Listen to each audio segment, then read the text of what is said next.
In the past 30 days, I've been watching as YouTube has systematically been taking down videos that mention any alternative causation for the current crisis we find ourselves in. You may have the question, can they do that? Why are they doing that? I'll answer those questions in today's video, but I can't guarantee that you're going to like the answers. Hey creator, I'm Ian Corzine, your social media lawyer. I'm on a crusade to help creators understand the law of social media, and I also want to protect their artistic freedom. Today we're talking about this systematic takedown by YouTube of videos, podcasts, interviews that at all mention this current economic disaster that we're facing. It seems like every day YouTube is taking down another video and censoring information, preventing users of the platform from accessing information about the current colossal economic disaster that's going on globally. First it was the taking down of the David Icke interview on the London Real podcast. Then YouTube took down the discussion of Dr. Daniel Erickson, who is a hospital doctor who was talking about the fact that in his belief, he alleged that higher-ups were encouraging the diagnosis of the disease so that it could spread panic across the globe. And then finally, a couple of days ago, YouTube took down the documentary on the virus called Plandemic by Dr. Judy Mikovits. All right, before you tune out and say, hey, YouTube was right to pull these videos, these podcasts, these interviews, because these people are crazy, they have outlandish ideas. Before you say that, I want to stop you. And I want to pull back the context a little bit. These people are just humans. They're saying what they want to say. They're exercising their right to free speech. And the right to free speech comes at no extra charge in free societies. In America, the right to free speech is guaranteed by the First Amendment. In countries like Japan and Brazil, it's also guaranteed by their constitutions. When societies guarantee, they say you have the right to free speech, it doesn't mean the type of speech that's right, that's necessarily accurate, that's popular, that's mainstream. No, people and societies that have the right to free speech have the right to say what they want to say without fear of censorship or being punished. Now, the right of free speech is not unlimited. Statements made in the public sphere that are designed to encourage crime or fraud or heinous, those can be banned.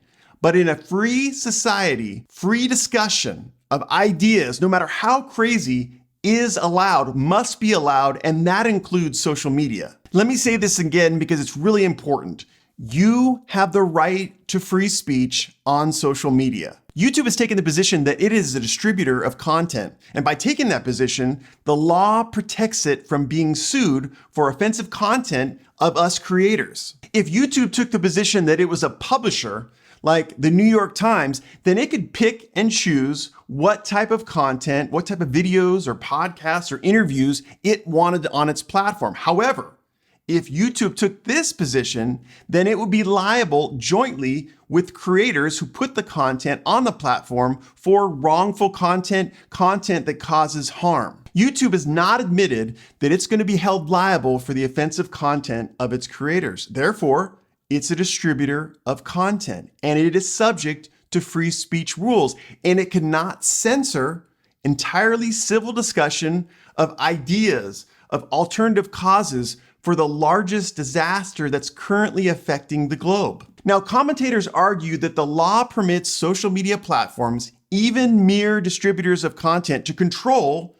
what goes on their platforms, and they're right. Actually, the law allows social media platforms to remove obscene content, harassing content, and content that is otherwise objectionable. However, these laws were written in the 1990s. They were written at a time where legislators really didn't have a crystal ball and could predict that the internet and that social media and YouTube were taking over the world, and they were one of the main places where people in society, and not just America, not just Canada or Australia, but the entire globe could have their voices heard. Lawmakers didn't contemplate that social media and the internet would virtually replace any other means of having a citizen get his voice out and say what he wants to say. Therefore, any law which prohibits innocuous or not harmful discussion of ideas is invalid and should be replaced. Therefore, I think that YouTube's recent taking down of all these videos that discuss alternative causation for the crisis we're in, no matter how crazy or outlandish, this is wrong. This should not have happened. And creator, I fear that there is more censorship to come. Why? I think it's all part of a greater plan. Listen, I think YouTube has some good intentions. They don't want to have the spread of misinformation across the globe. However, with these additions of these new features, like the fact-checking feature that I guess they announced on April 28th, it's going to put a card up when you discuss any controversial ideas in society. With these features, I think YouTube is moving their platform more to pushing only mainstream content. They don't want alternative discussions on their platform, and it's just evident by their conduct. To me, it seems like YouTube is just pursuing a world of mainstream information, no matter the accuracy. It doesn't care if the fact is right or not, it just doesn't want to rock the boat, because rocking the boat would mean additional scrutiny by advertisers, the government, bigger corporations, and it doesn't want to do that. To me, YouTube just wants to be a good little boy, not make anybody angry, to the detriment of us creators. So what do we do as creators, as citizens of the globe, to make sure that there's free discussion of ideas, no matter how crazy they are, or conservative, or liberal, or whatever? We just keep on speaking out. We keep on exposing lies. We keep on fighting injustice. We keep on letting people know that we want to live in a free society, one that allows expression of all ideas, and that we have choice. We can listen to those ideas. We can, critically analyze those ideas. We can turn off those ideas. But if we do that, we're acting in conformance with a free society. And this is something that the law protects and ultimately humanity deserves. Creator, thanks for listening.